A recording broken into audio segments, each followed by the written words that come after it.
Hello दोस्तों, स्वागत है आप सभी लोगों का राजस्थान एकेडमी पर। मैं प्रवीण सिंह आप सभी लोगों के साथ में। जैसा कि आप सभी लोग जानते हैं, लगातार सीईटी एग्जाम के लिए साइंस की क्लासेस लेकर के आ रहा हूं और मैथ्स की क्लासेस भी लेकर के आया था। उसी बीच हमने जो है राजस्थान ज्योग्राफी की क्लासेस भी आप लोगों के लिए अपलोड कर रखी है। उसी के साथ राजस्थान आर्ट एंड कल्चर की अवेलेबल है, राजस्थान ज्योग्राफी, इंडियन ज्योग्राफी और राजस्थान आपकी जो रीजनिंग है और राजस्थान पॉलिटी है। मैनी क्लासेस आप लोगों के लिए हमारे द्वारा जो है उपलब्ध करवा दी गई है। आप सभी लोग उन सभी प्लेलिस्ट के अंदर जाकर के आप क्लासेस का आनंद ले सकते हैं। पीवाईक्यूज की वीडियोस भी हमारे यूट्यूब चैनल पर अवेलेबल है। Second grade maths complete available है, रीट की पूरी मैथ्स अवेलेबल है, थर्ड ग्रेड मेंस के लिए साइंस और मैथ्स के वीडियोज अवेलेबल है। तो आप लोग जो चाहें तो वीडियोस देख सकते हैं। अगर आप लोगों को हमारे द्वारा पढ़ाया हुआ कंटेंट मज़ा आता है तो लाइक एंड शेयर करना बिल्कुल नहीं भूलें, ताकि सभी लोगों को इस बात का फ़ायदा मिल सके। और जिस प्रकार से हमारे द्वारा लैब असिस्टेंट में हमने निःशुल्क रूप से पढ़ा करके यूट्यूब से हमारे चैनल से केवल पढ़ करके 7 बच्चों ने अपना फाइनल सिलेक्शन करवाया है, क्योंकि उनके नंबर बहुत ज़्यादा हाई है। उस बेस पर मैं कह रहा हूँ कि उनका फाइनल हो जाएगा। तो और वैसे 2 गुना में काफ़ी बच्चों की संख्या है, तो फाइनल रिजल्ट आने पर हम बता देंगे कि किनका फाइनली हो ही गया है।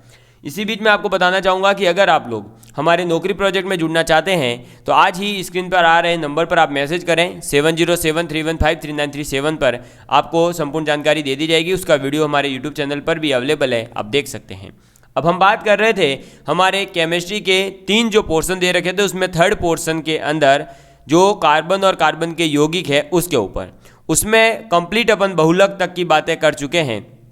बाय चांस एक मिस्टेक हो गई है हमारे यूट्यूब चैनल पर कि जो हमारा बहुलक का पहला वीडियो था वो अपलोड न होकर के डायरेक्ट सेकंड, थर्ड और फोर्थ अपलोड हो गए और फर्स्ट वीडियो बाकी रह गया है। तो टेंशन नहीं लेना है, बहुलक का फर्स्ट वीडियो हमारे द्वारा अवेलेबल आपको यूट्यूब पर करवा दिया जाएगा। आपको बिल्कुल टेंशन लेने की ज़रूरत नहीं है, ठीक है। वो अपलोड कर दिया जाएगा, आप आराम से उसको देख लीजिएगा। और अब अपन पढ़ते हैं साबुन और अपमार्जक के बारे में। साबुन के बारे में अपन कल पढ़ चुके थे, जिसके अंदर मैंने बताया था कि साबुन बेसिकली होते क्या हैं। तो साबुन जो है वो उच्च वसा अम्लों के सोडियम लवण है। उच्च वसा अम्ल का मतलब है आपके जैसे स्टेरिक, पामिटिक, ओलिक अम्ल, समझ आई बात। और इनके सोडियम या पोटेशियम लवण को कहा जाता है साबुन। पामिटिक अम्ल क्या होता है, तो कार्बन 15 होंगे उसके अंदर, और स्टेरिक में कार्बन 17 होते हैं, ऑयलिक अम्ल में भी 17 ही होते हैं, लेकिन हाइड्रोजन का फर्क होता है। एक में 35 होते हैं, एक में 33 होते हैं, ठीक है। 15 कार्बन 12 से लेकर के 18 कार्बन तक की संख्या है अगर, तो उनको कहा जाता है क्या, उच्च वसा अम्ल वाले आपके जो है उच्च वसा अम्ल कहा जाता है। और उसके जब सोडियम और पोटेशियम लवण ले लिए जाते हैं तो वो साबुन बन जाते हैं, ठीक है। अब ये कैसे मिलते हैं सर, तो वसा अम्ल को डायरेक्ट बना दिया जाता है क्या, नहीं। वसा अम्ल को या तो सोडियम हाइड्रोक्साइड या पोटेशियम हाइड्रोक्साइड के जलीय विलयन में मिलाया जाता है, फिर गर्म किया जाता है। इस प्रोसेस को साबुनीकरण कहते हैं। और इससे बनता है क्या, एक तो आपका लवण जो सोडियम या पोटेशियम का होगा, जिसे अपन साबुन नाम देंगे, और इसके साथ में CH2OH, CHOH और CH2OH जो कि एक ग्लिसरॉल है, ये बनता है। और इस ग्लिसरॉल के बारे में आपसे एग्जाम में पूछा जा चुका है, तो वापस भी पूछा जा सकता है इससे रिलेटेड कुछ चीज़ें। अब इस प्रक्रिया से जब अपन को साबुन प्राप्त होता है तो उसे फिर NaCl में मिला दिया जाता है, जिससे क्या होता है, साबुन को, बहुत प्योर साबुन को अलग कर लिया जाता है। अब आपको बता दूं कि केवल और केवल उच्च जो वसा अम्ल होंगे उन्हीं के सोडियम या पोटेशियम लवण से अपन जल जो साबुन है वो बना सकते हैं। पोटेशियम साबुन अधिक मृदु होते हैं, इन्हें सेविंग, शैम्पू आदि बनाने में काम में लेते हैं। पारदर्शी साबुन बनाने के लिए अपन ग्लिसरीन का प्रयोग करते हैं। मैंने बताया भी था जो पियर्स का साबुन आता है वो पारदर्शी साबुन है, उसमें ग्लिसरीन मिलाई जाती है। ये प्रोसेस कैसे होता है, तो मैंने बताया था कि साबुन जो है वो मृदु जल में तो सफाई का काम कर सकते हैं, लेकिन कठोर जल में नहीं। कठोर जल में इसलिए नहीं कर पाते क्योंकि कैल्शियम और मैग्नीशियम आयन होते हैं, और वो क्या कर देते हैं, सोडियम आयन को प्रतिस्थापित कर देते हैं। और फिर वसा अम्ल जो है अपने, वो मैग्नीशियम और कैल्शियम के साथ जुड़ करके जो लवण बनाते हैं वो लवण अघुलनशील होता है। अब अघुलनशील है तो उसका क्या बन जाएगा, अवक्षेप बन जाएगा, PPT बन जाएगा, और उससे फिर क्या है, आपकी सफाई की क्रिया नहीं हो पाती है। कुछ नोट पॉइंट लिखवाए थे, जैसे साबुन है वो कोलाइडी अवस्था में रहता है, कम आर्द्रता गुण होता है, कच्चा पदार्थ पेट्रोलियम से प्राप्त होता है इसका, और इनकी अधिकता जो है किसी प्रकार का प्रदूषण नहीं करती है। क्यों, क्योंकि ये जैव निम्नीकरणीय पदार्थ है, ठीक है। आज अपन पढ़ने जा रहे हैं अपमार्जक के बारे में, यानी डिटर्जेंट के बारे में। तो आप सभी लोग अपनी कॉपी के अंदर हेडिंग डालेंगे अपमार्जक। किसके बारे में बात करेंगे? अपमार्जक के बारे में बात करेंगे। चलिए, तो आपका अपमार्जक, ठीक है, डिटर्जेंट। अपमार्जक यानी डिटर्जेंट की अपन बात करते हैं।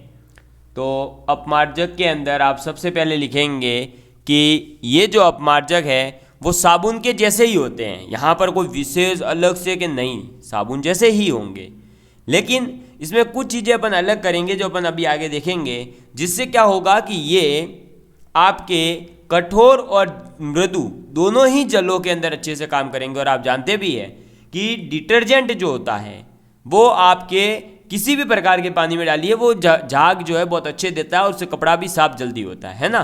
चलिए, तो आप लिखेंगे कि अपमार्जक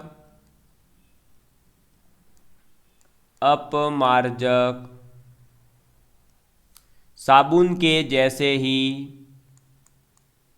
साबुन के जैसे ही होते हैं। ठीक है, अपमार्जक जो है वो साबुन के जैसे ही होते हैं, परंतु साबुन मृदु जल में ही काम करता है और अपमार्जक जो है वो कठोर तथा मृदु, कठोर तथा मृदु दोनों ही प्रकार के जल में कार्य करते हैं। ठीक है, ये दोनों ही प्रकार के जल में कार्य करते हैं। नेक्स्ट आप लिखेंगे अपमार्जक यानी detergent sodium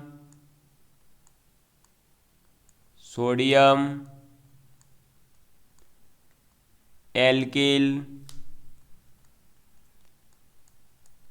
sulphate, sodium alkyl sulphate. ये क्या होता है? तो ये रहा, देख लो, RO bond SO3 minus Na+। ठीक है, R bond O bond SO3 Na+ तथा सोडियम एल्किल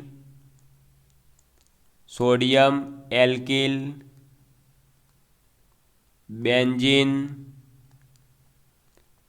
सल्फोनेट। क्या? सोडियम एल्किल बेंजीन सल्फोनेट, जो कि है फॉर्मूला क्या?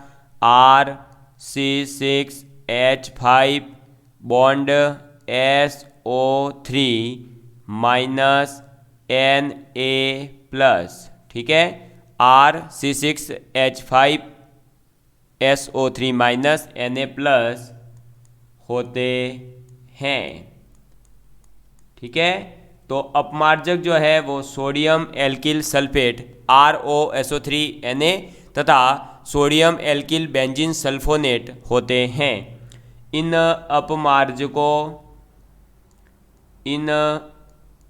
अपमार्जकों के सोडियम, कैल्शियम या मैग्नीशियम से, सोडियम कैल्शियम मैग्नीशियम से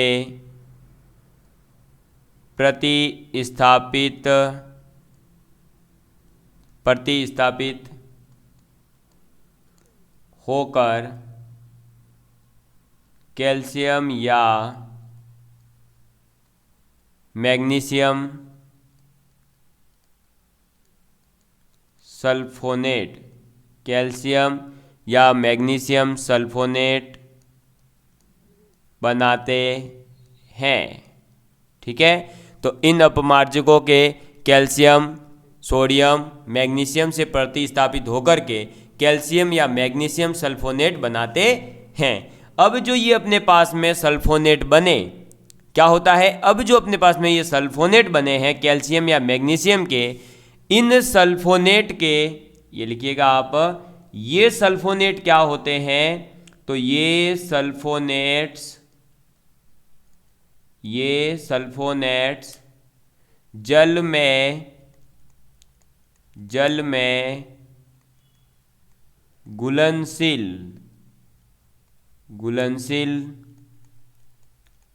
होते हैं। ठीक है, ये क्या होते हैं, जल में घुलनशील होते हैं, अतः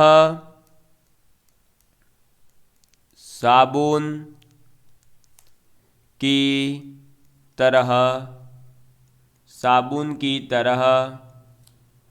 अवक्षेपित नहीं होते। उसमें क्या हो रहा था, अवक्षेप बन रहे थे और उस वजह से सफाई का कार्यक्रम सही नहीं हो रहा था। सफाई एकदम अच्छे से करनी है तो क्या करना पड़ेगा, अवक्षेप नहीं बनाना है।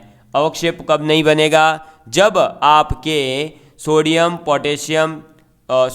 कैल्शियम मैग्नीशियम से प्रतिस्थापित होकर के जो कैल्शियम या मैग्नीशियम सल्फोनेट बनता है वो सल्फोनेट घुलनशील हो जाए जल में। ठीक है, और ये किस में होता है, केवल अपमार्जक में।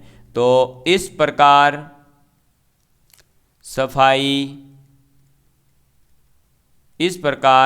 सफाई हो जाती है।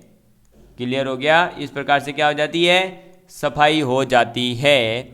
आप नेक्स्ट लिखेंगे, आप अपना जो अपमार्जक होता है, इस अपमार्जक को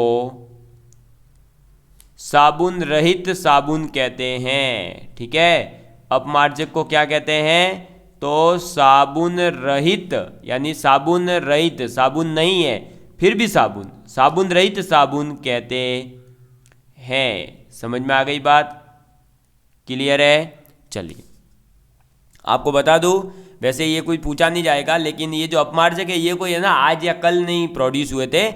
ये आपका जो प्रथम विश्व युद्ध हुआ था, फर्स्ट वर्ल्ड वार हुआ था, उस समय जर्मनी के अंदर इसका आविष्कार हो चुका था। किसका, अपमार्जक का। तो आपको ये चीज़ याद रखनी है। क्लियर है। चलिए अब आपको बता देता हूँ, इससे आगे आपके कुछ नोट पॉइंट्स जो लिखने चाहिए, जो आपसे पूछे जा सकते हैं। तो पहला नोट पॉइंट आ जाता है कि जिस प्रकार से मैंने बताया था साबुन में आर्द्रता गुण होता है, उसी प्रकार से साबुन की अपेक्षा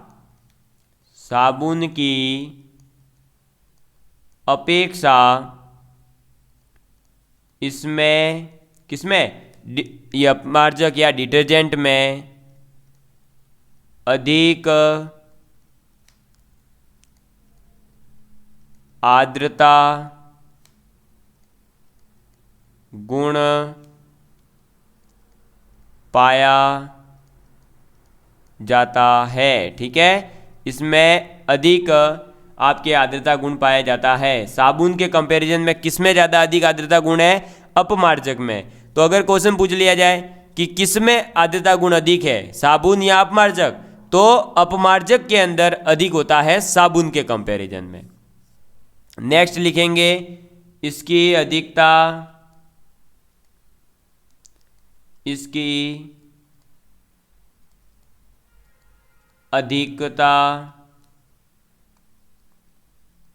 नदियों में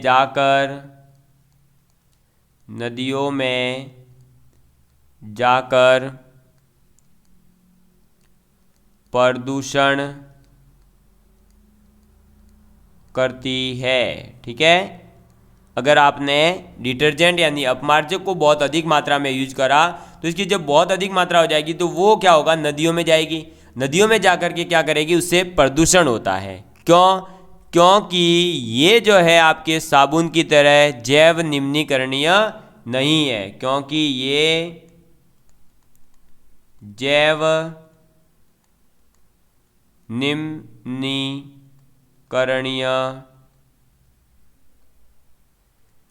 नहीं है। ये क्या नहीं है, जैव निम्नीकरणीय नहीं है। ठीक है, चलिए नेक्स्ट आपको लिखना है पॉइंट आपका कि इन्हें इन्हें बनाने के लिए कच्चा माल वनस्पति तेल, क्या वनस्पति तेल होता है। तो डिटर्जेंट को बनाने के लिए कच्चा माल क्या है, वनस्पति तेल है, जबकि आपको बताया गया था कि साबुन का कच्चा माल आपको पेट्रोलियम से प्राप्त होता है। क्लियर है आप सभी लोगों के लिए। चलिए अब आप आगे लिखेंगे नेक्स्ट आपका कि अगर आपने इस डिटर्जेंट के अंदर, ये दो इंपॉर्टेंट पॉइंट है, एकदम अलग है, एडवांस लेवल के पॉइंट है, तो इनको थोड़ा सा ज़्यादा ध्यान में रखना। यदि आर समूह, जो अपन ने देखा ना अभी अपमार्जक के अंदर फॉर्मूले देखे थे ना, ये देखो पीछे वापस दिखा देता हूँ, ये देखिए आपका क्या सोडियम एल्किल सल्फेट या फिर सोडियम एल्किल बेंजीन सल्फोनेट। तो ये जो आपके इसमें आर है, ये जो एल्किल समूह है, ये यदि, या फिर आप ये कह सकते हो कि आर समूह अर्थात इसका मीनिंग क्या है, हाइड्रोकार्बन की श्रृंखला, हाइड्रोकार्बन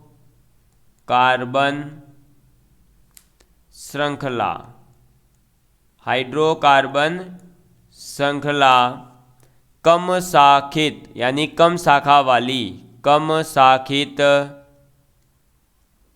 हो तो इनका जीवाणुओं द्वारा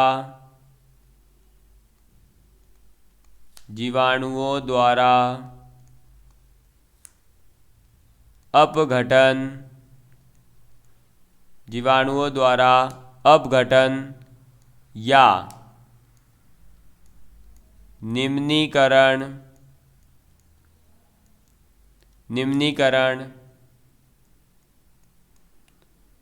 आसानी से होता है। समझ में आ गई बात। यानी अगर आपने जो एल्किल समूह है, जो अपना आर समूह है, जो हाइड्रोकार्बन श्रृंखला है, वो आपने कम शाखा वाली ले रखी है, तो क्या होगा कि जीवाणुओं के द्वारा जो अपघटन है, डीकंपोजिशन है, वो आपका क्या हो जाएगा, आसानी से हो जाएगा। निम्नीकरण इसका क्या हो जाएगा, आसानी से हो जाएगा। समझ में आ गई बात, क्लियर है। चलिए नेक्स्ट आपको लिखना है अपमार्जकों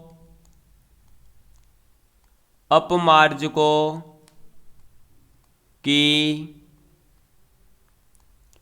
समता एवं गुणवत्ता। ठीक है, अपमार्जक जो होते हैं उनकी समता एवं गुणवत्ता बढ़ाने के लिए इसमें अकार्बनिक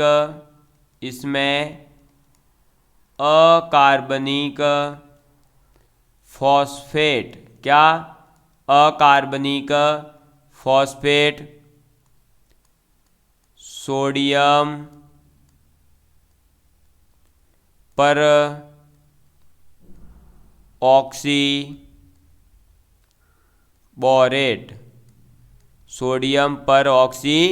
बोरेट तथा कुछ प्रतिदीप्ति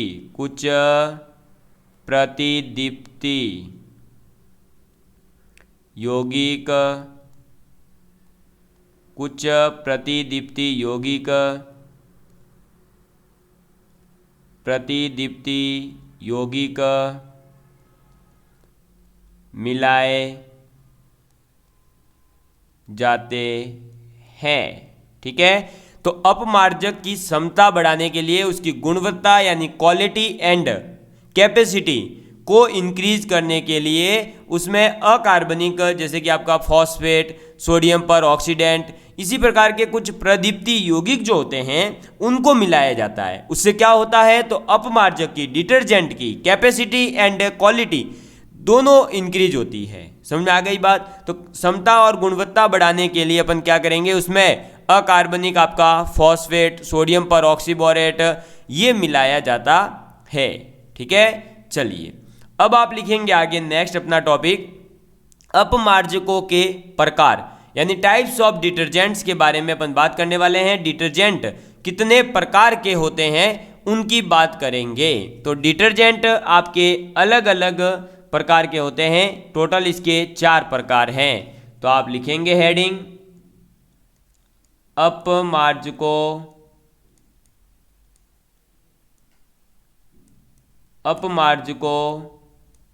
के प्रकार। ठीक है, किसकी बात करेंगे, अपमार्जकों के प्रकार। तो अपमार्जकों का पहला जो टाइप है वो आ जाता है आपका सोडियम एल्किल सल्फेट। ठीक है, कौन सा आ जाता है, सोडियम एल्किल सल्फेट। चलिए इसी को आप अन्य नाम भी दे सकते हैं, तो इसका नाम है सोडियम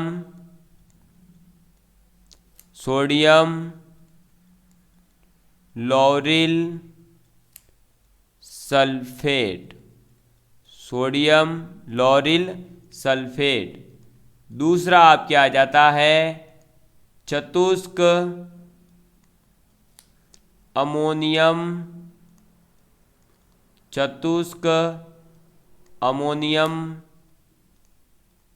लवण।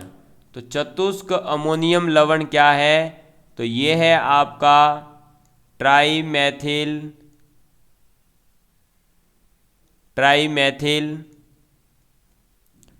स्टीयरिम, एक सेकेंड,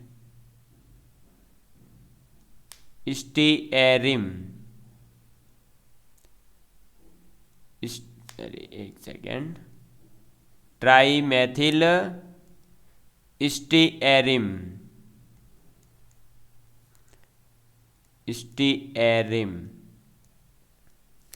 अमोनियम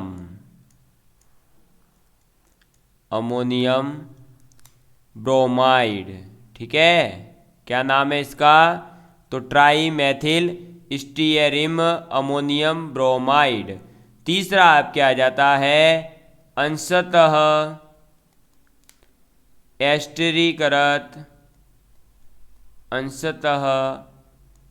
एस्टरीकृत यौगिक। ठीक है, चलिए तो अंशतः एस्टरीकृत यौगिक, जिसका एग्जाम्पल आपके आ जाएगा पेंटा एरिथ्रोटॉल,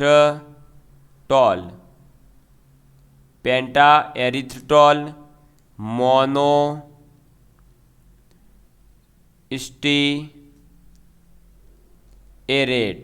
मोनोस्टीरेट।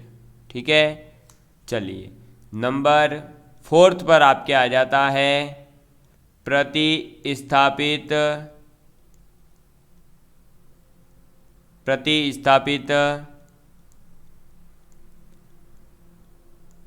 एल्किल सल्फोनेट, प्रतिस्थापित एल्किल सल्फोनेट, जिसका लिखिए आप सोडियम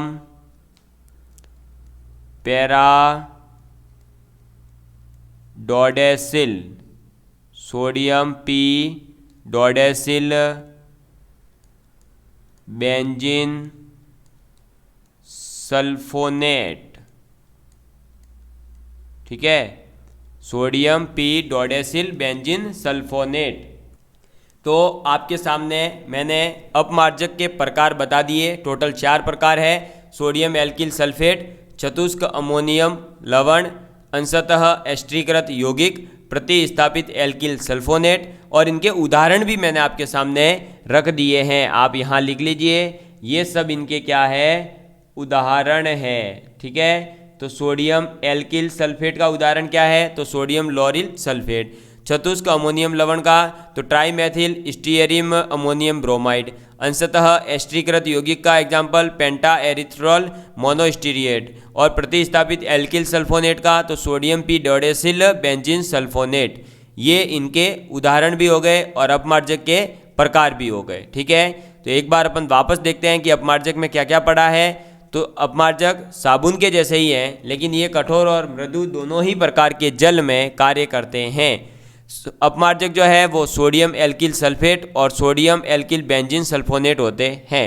इन अपमार्जकों के अंदर जो आपका सोडियम उपस्थित है उसका जो कैल्शियम और मैग्नीशियम से प्रतिस्थापित किया जाता है, तो जो कैल्शियम और मैग्नीशियम सल्फोनेट बन जाते हैं। और ये सल्फोनेट क्या होते हैं कि जल में घुलनशील होते हैं। और जब जल में घुलनशील है तो जल के अंदर ये घुल जाते हैं, तो अवक्षेप बनता नहीं है, और अवक्षेप नहीं बनेगा तो सफाई हो जाती है। इसीलिए अपमार्जक को साबुन रहित साबुन कहते हैं।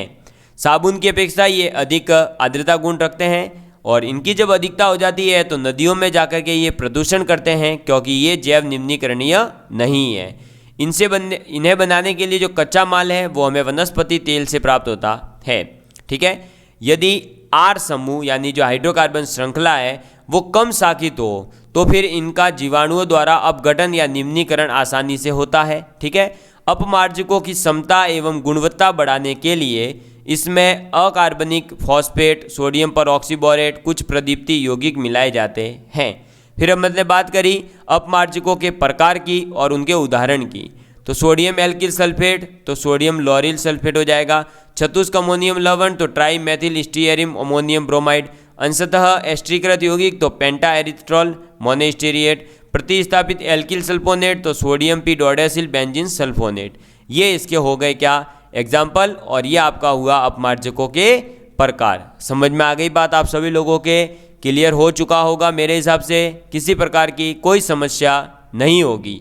इसी के साथ में आपके सिलेबस के अंदर मेंशन थर्ड टॉपिक कार्बन और कार्बन के यौगिक मेरी तरफ से यहाँ होता है पूरा। तो देखिए अपन ने जो है पूरा क्या क्या कर लिया है भाई। कार्बन और कार्बन के महत्वपूर्ण यौगिकों की बात कर ली, हाइड्रोकार्बन की कर ली, फिर कार्बन के अपर रूप के बारे में अपन ने बात कर ली थी। ठीक है, बहुत अच्छे से समझ लिए थे अपन ने उसके अपर रूपों को, जैसे ग्रेफाइट, हीरा, ठीक है, सीएनजी, फिर सॉरी अपर रूप में सीएनजी नहीं आएगा, सीएनजी उसका एक यौगिक है। फिर अपन ने क्लोरो फ्लोरोकार्बन और फ्रीऑन के बारे में बात करी, फिर सीएनजी गैस के बारे में बात करी, बहुलक के बारे में बात करी, और आज फाइनली अपन ने साबुन और अपमार्जक के बारे में पूरी बात कर ली है। तो इसी प्रकार से अपना यहाँ पर ये थर्ड टॉपिक होता है कंप्लीट। ये फर्स्ट टॉपिक अपन कर चुके हैं ऑलरेडी कंप्लीट। ठीक है, अब मैं एक बार आपको पूरा सिलेबस दिखा देता हूँ ताकि आपको विश्वास हो जाएगा कि हाँ क्या क्या कंप्लीट हो चुका है। तो ये देख लीजिए दोस्तों, आपके सामने है आपके दैनिक विज्ञान का पूरा सिलेबस। एवरीडे साइंस के अंदर जो आपके सिलेबस में जो जो टॉपिक मेंशन है वो सभी मैं आपके सामने रखने वाला हूं और आपको दिखाने वाला हूं कि देख लीजिए अपने कौन कौन से टॉपिक कंप्लीट हो चुके हैं। तो अपन ने देखिए पहला वाला टॉपिक भौतिक एवं रासायनिक परिवर्तन, ऑक्सीकरण, अपचयन, ये सब कंप्लीट हो चुका है। फिर कार्बन और कार्बन के परमाणु आज ही कंप्लीट किया है। फिजिक्स में प्रकाश के परावर्तन का नियम, दृष्टि दोष, प्रकाश का वर्ण विक्षेप, लेंस के प्रकार, ये सब अपन कंप्लीट कर चुके हैं। फिर आनुवांशिकी से संबंधित शब्दावलियाँ, ये तो पहला ही लेक्चर ही तो इसके ऊपर था भाई। आनुवांशिकी तो मैंने पहले स्टार्टिंग करी तो पढ़ाई है। उसके बाद में मैंने आपको पढ़ाया था जंतु और पादपों का आर्थिक महत्व। उसके बाद में बताया आपको रक्त समूह, रक्तादान, RH फैक्टर, रोगाणु, मानव स्वास्थ्य, कुपोषण, मानव स्वास्थ्य, मानव रोग, कारण और निवारण। फिर अपन ने बात करी थी पर्यावरण अध्ययन के बारे में। किसके बारे में बात करी थी? पर्यावरण अध्ययन के बारे में, यानी एनवायरमेंटल स्टडी के बारे में, जिसके अंदर मैंने क्या क्या पढ़ा दिया है वो देखिएगा, और क्या बाकी है वो मैं आपको बता देता हूँ। तो देखिए अपन जो है इसके अंदर पारिस्थितिकी तंत्र की संरचना, पारिस्थितिकी तंत्र के जैविक घटक, पारिस्थितिकी तंत्र में ऊर्जा प्रवाह, जैव भू रासायनिक चक्र के बारे में बात कर चुके हैं। अपने केवल यहाँ पर जो पोर्शन रहा है वो कौन सा रहा है, तो देखिए आपका ये वाला पोर्शन रहा है, जैव प्रौद्योगिकी की सामान्य जानकारी यानी बायोटेक्नोलॉजी क्या है और इसकी जनरल इन्फॉर्मेशन। फिर आपका जैव पेटेंट यानी जो बायो पेटेंट होता है वो, और नई पादप किस्मों का जो परिवर्धन हुआ है यानी कि कुछ नए प्लांट्स की जो वेराइटीज़ है उनका जो डेवलपमेंट हुआ है उसके बारे में आपको बताना है। और ट्रांसजेनिक जीव या पराजीनी जीव, इसके बारे में मैंने आपको नहीं पढ़ाया है, तो ये पढ़ाने वाला हूँ, ठीक है। इसके अलावा अपने देखिए पूरा कंप्लीट हो चुका है। तो एक तो बायोटेक्नोलॉजी का ये छोटा सा भाग बाकी है, और अपना मेन जो कंप्लीट बाकी है वो है ये पूरा का पूरा, एक तो ये बाकी है क्या, अंतरिक्ष और सूचना प्रौद्योगिकी और भारत का अंतरिक्ष अनुसंधान कार्यक्रम और सूचना प्रौद्योगिकी। और एक अपने पूरा का पूरा टॉपिक केवल ये बाकी है, कौन सा, धातु अधातु और इसके प्रमुख यौगिक और सामान्य जीवन में जो प्रयुक्त होने वाले कुछ महत्वपूर्ण यौगिक है उसके बारे में। यानी एवरीडे साइंस में छोटी मोटी चीज़ें रही है, मेन अपने बस ये दो चीज़ें रही है, एक ये और एक ये बायोटेक्नोलॉजी वाला पोर्शन। आपको बता दूं, अगर इसको अपन जो है आराम से भी करते हैं जिस प्रकार से अपन करते हुए आ रहे हैं, तब भी अपना सिलेबस दिसंबर के अंदर कंप्लीट हो जाएगा। कब, दिसंबर के अंदर कंप्लीट हो जाएगा। उल्टा मेरे को लग रहा है कि ये जो धातु अधातु वाला है ये नवंबर के पहले कंप्लीट हो जाएगा। उसके बाद में दिसंबर के 15 दिसंबर से पहले अपन कोशिश करेंगे कि दोनों ही कंप्लीट हो जाए। और आपका एग्ज़ाम कब है, फरवरी में, मतलब आपको 2 महीने पहले यूट्यूब पर कंप्लीट सीईटी सेकंड की साइंस पहली बार अगर किसी ने अवेलेबल करवाई है तो वो है राजस्थान एकेडमी। आप लोग खुद भी विश्वास करिए कि देखिए आपके लिए पूरा कंटेंट और स्टेप वाइज स्टेप, ऐसा नहीं है कि हमने जो आपको ऐसे बता दिया बस एक इधर वीडियो एक इधर, नहीं, कंप्लीट प्लेलिस्ट है।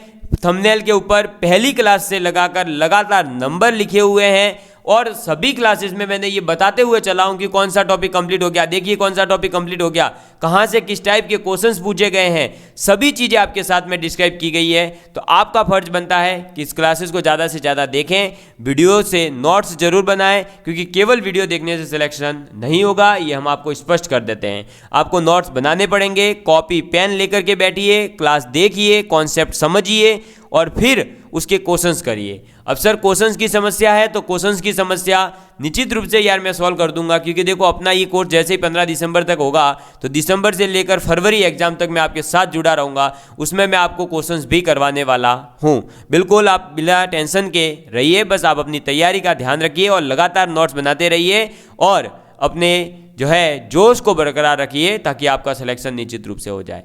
जय हिंद, जय भारत, धन्यवाद दोस्तों, love you all of you, please take care and please share with your friends. मिलेंगे अब अगली क्लास में एक नए जोश, नई उमंग और एक नए टॉपिक के साथ। जय हिंद।